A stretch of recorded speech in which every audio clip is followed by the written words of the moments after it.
The level of violence, the level of repression that the Iranian regime has unleashed on its own citizens, its own people, has repercussions for international peace and security. You're going to hear today that it doesn't, that it's an internal matter.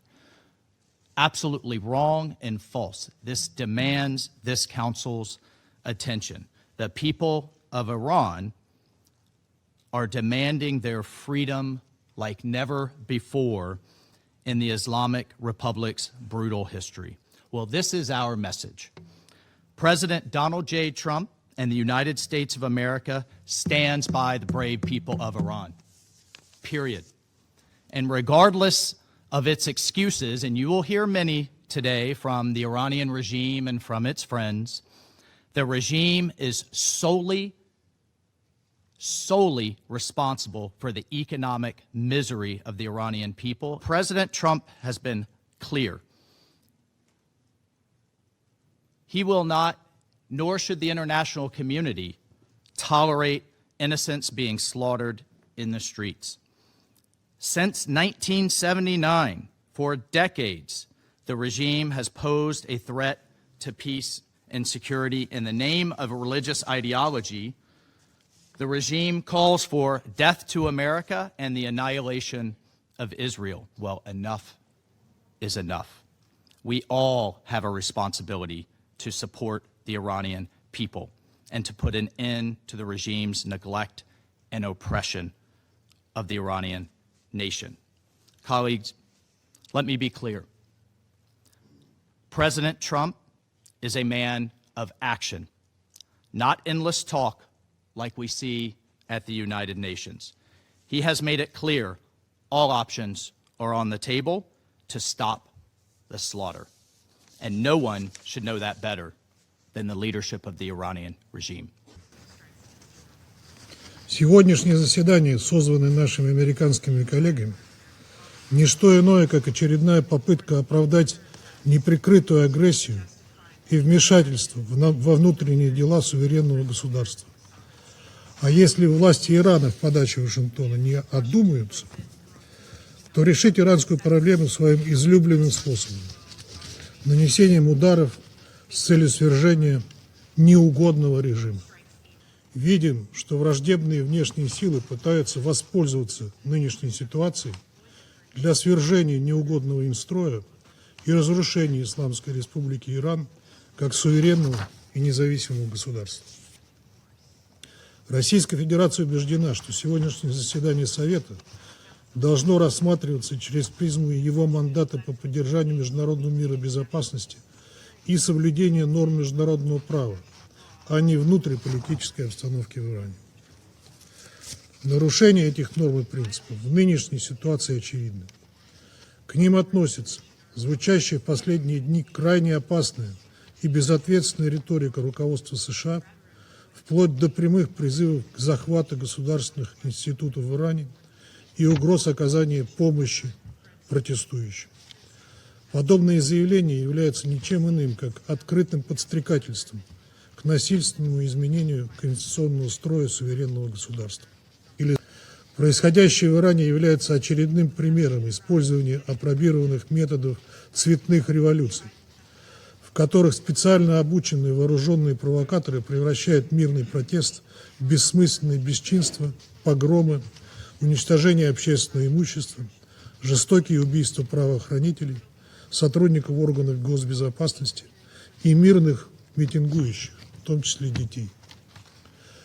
Как мы уже видели не раз на примере целого ряда государств, все эти действия совершаются по оказанию или при поддержке внешних сил, заинтересованных в так называемой смене режима.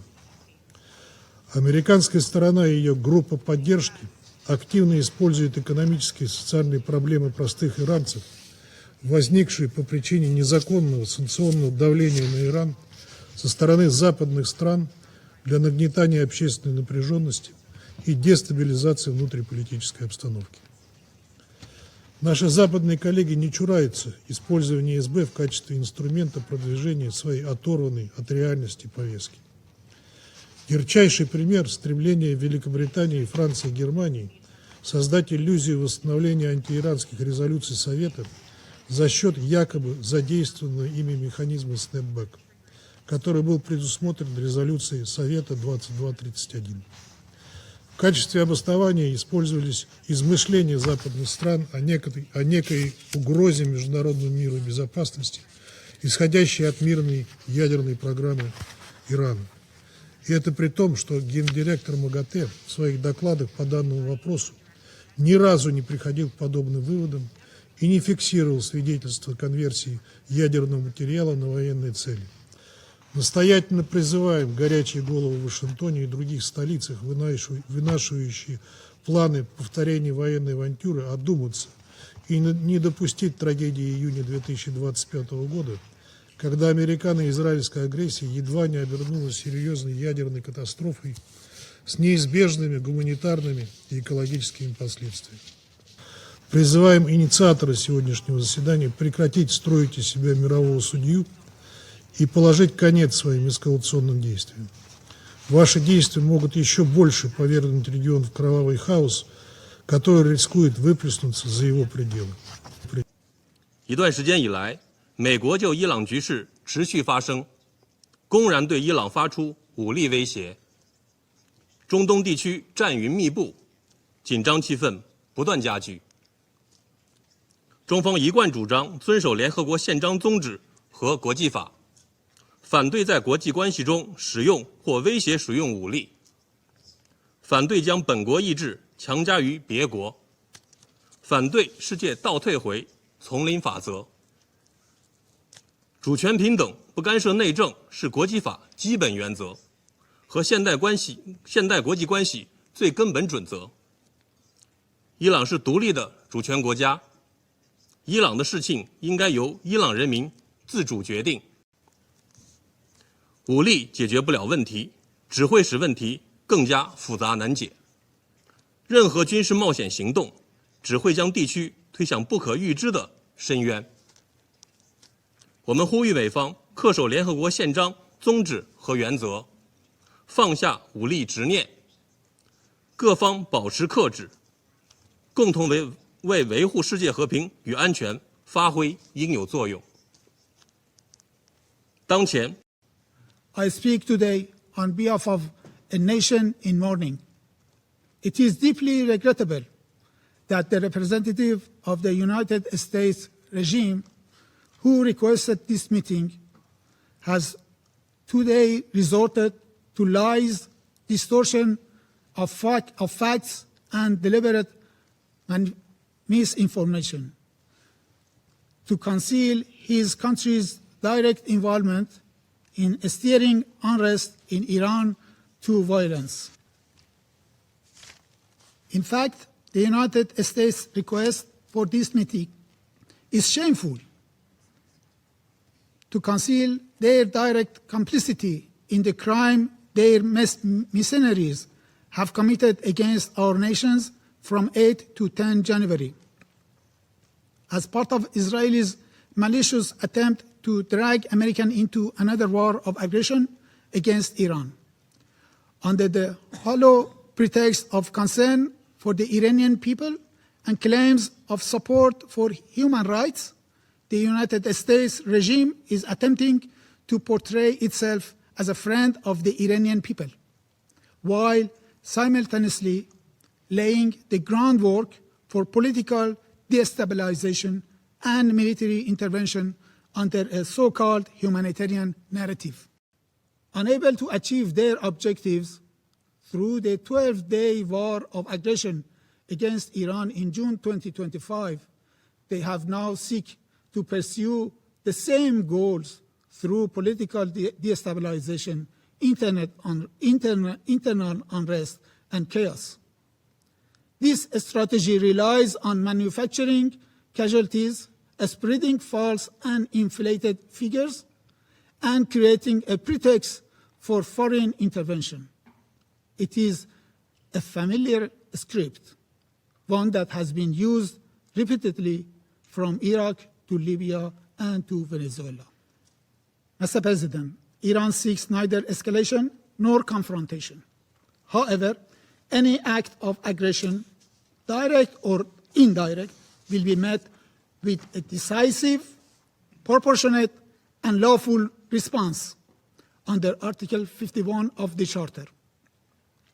This is not a threat. It is a statement of legal reality. U.S. fabrications of the senseless killing of protesters neither reflects reality on the ground, nor would it whitewash Americans' crimes against the great people of Iran. The allegation that the government of the Islamic of Iran has killed peaceful protesters is quite distortion of the facts on the ground. What the Iranian security forces did confront firmly and responsibly were armed ISIS-style terrorist cells and violent separatist groups funded and armed by a few foreign entities, including the Israeli regime.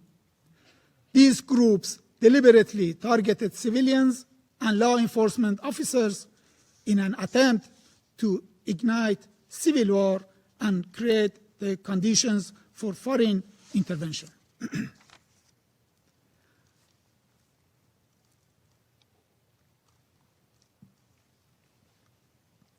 The claim that internet restrictions were imposed to conceal harm to our own people is equally false.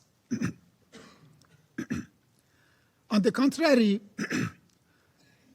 temporary limitations were necessary to protect Iranian nation from evil operations that foreign agents, including Israeli one, are conducting against the safety of the nation. Jelajahi cara baru mendapatkan informasi. Download MetroTV Extend sekarang.